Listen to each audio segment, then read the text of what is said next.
So we move on then to section 2, again looking at George.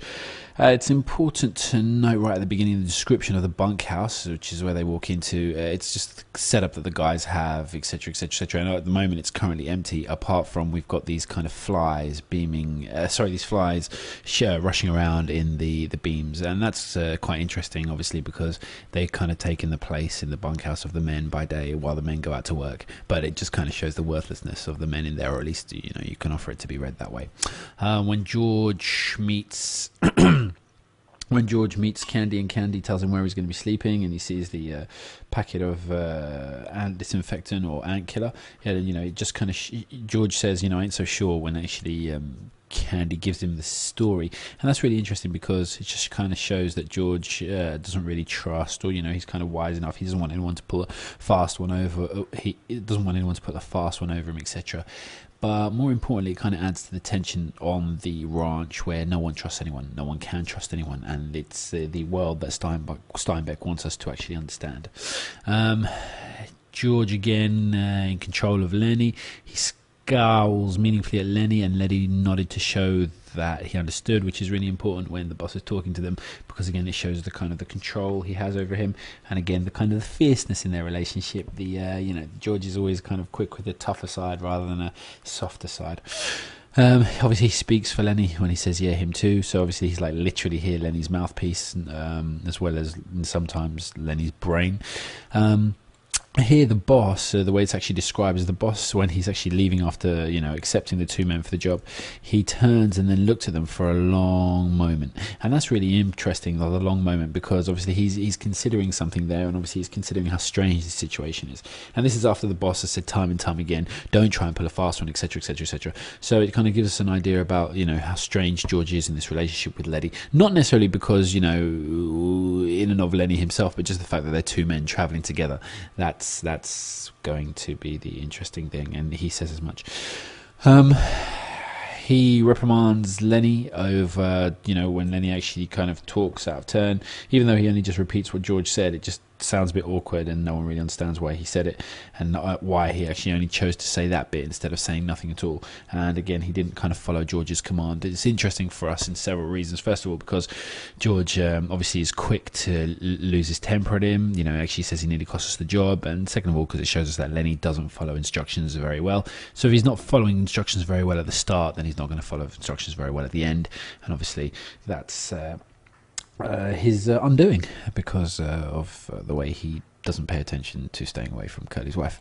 The next thing he says, which is of importance, he says, if I was a relative of yours, I'd shoot myself. He says that to Lenny, and obviously it's kind of ironic, because he says if he was a relative, he'd shoot himself, kind of obviously mocking him for wanting to distance himself from Lenny. But then ironically, because he's such a good friend to Lenny, he ends up killing Lenny, which is obviously it's a strange twist, compared to the situation he thought himself or mocks being in, compared to the one he actually going to find himself in at the end. Again, we get his secretive nature when Kenny's asking questions, and he says, I don't like nobody to get nosy. And he talks about Lenny afterwards and says, we travelled together. And he says it coldly because he doesn't want anyone to make a big deal of it or to ask any more questions. And again, it's just kind of showing the attitude of a man of the time, with people he doesn't know. You've got to be cold and got to keep yourself to yourself. And there's no kind of community spirit, or there's no kind of like family atmosphere. These are just, single men happening to be lumped together generally, rather than any kind of fraternal, brotherly group. Here when Curly comes in and starts to pick on Lenny, George is quick enough to actually try and pacify Curly in some way, even though it doesn't really work. And then he kind of gives this command, this silent command to Lenny. It's kind of like, again, Lenny doing his bidding, or him thinking for Lenny, or to be smart enough to get Lenny in and out of trouble. And it's quite interesting that here that he tries to appease Curly, obviously, but later on he's going to unleash Curly on Lenny. And it's interesting as well, because here obviously it's quite balance. He's not really supremely angry at Curly yet, but then obviously he decides by the end of this chapter that he hates him, and then obviously one of the next altercations they have, he lets Lenny bust his hand. So that's indicative as well of him using Lenny in some way, you could say. When he's told of about Curly being a lightweight and he's handy, that's really interesting, because there's where George realizes he's actually going to have trouble. He walked to the square table and sat down on one of the boxes, and again, because it's mentioned earlier, it's interesting because he takes his place as a ranch worker. He takes his place in their lives. So he takes his place as one of the people that's just going to come through here and, not achieve anything and not succeed. And again, it's just kind of him taking his place in the chain of life of doomed workers that kind of went in and out of that West Coast of America. He's also smart enough to actually see that he's going to have trouble. And obviously Lenny's going to have trouble with that Curly guy, and obviously he knows it's going to be. We get the indication as well that it's going to be physical because of obviously the boxing background that Curly has, and also the fact that immediately he clenched his hands into fists, and that he's kind of above reproach because he's the boss's son.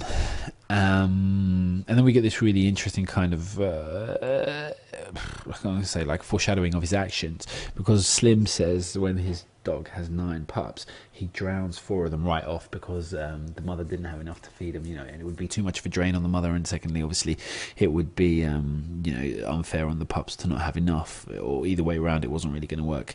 So Slim just has to do the right thing. He has to kill 4 of them right off, and obviously this is kind of again foreshadowing what George is going to have to do with Lenny, again to protect Lenny from what's going to come, or from a harsh life, or from of deprivation of freedom, perhaps, same as these pups are being deprived of food, or would be deprived of a certain amount of food. Then they've got to be killed. But then in another way, you can read it the other way and say that those pups can't be a burden. He doesn't want the pups to be such a burden on the mum, and therefore he kills them. And then maybe ultimately when he finally has this reason, he's going to have Lenny as a huge burden. Maybe visiting him in prison, trying to explain it to him, trying to get him out of court, etc., etc., etc. You can, if you want to look on alternative reading, although I would never take that as a main reading, say that he's it's kind of indicative of him killing Lenny for his own benefit in that way, to make things easier for himself, same as Slim here, rather than actually trying to find extra food, etc., etc. And then we've got this last section here where he says to Lenny, Lenny, I'm scared, I'm going to tangle with that bastard myself, I hate his guts, Jesus Christ, come on. And kind of the short sentences here kind of really accentuate his anger, and just kind of he's how kind of tight and frustrated he is by him, and obviously the exclamation mark accentuates that. And the fact that he says, Lenny, he's kind of putting himself in the same boat as Lenny, and that's kind of like more of a kind of comfortable chat with Lenny, and they have this thing in common, even though they have some things in common anyway, and traveling together. He's kind of reassuring Lenny even in this sentence. He's saying that he's also going to have trouble with him, so it's not going to be necessarily that Lenny, who's been worried, in the previous sentences they've had, he's worried that they're going to have trouble together. That he's going to have trouble with that he's going to have trouble with Curly. Lenny's going to have trouble with Curly. George here is saying exactly the same thing. It's worth picking out, although I haven't picked out a quote for it just here. There's millions of them. In fact, I can just go down and grab one from one of the later videos. Forgive me. George, here you go. We'll just take this one. George, when he's actually warning Lenny, I think it actually just comes just a bit before this one here. George, it's really important that in this chapter, that George is constantly warning Lenny off of Curly's wife, because as soon as he first sees her, he knows that she's going to be trouble, and we need to know that that's set up. It's reinforced several times, but one of the clearest ones is, I never seen no piece of jailbait worse than her, you leave her be.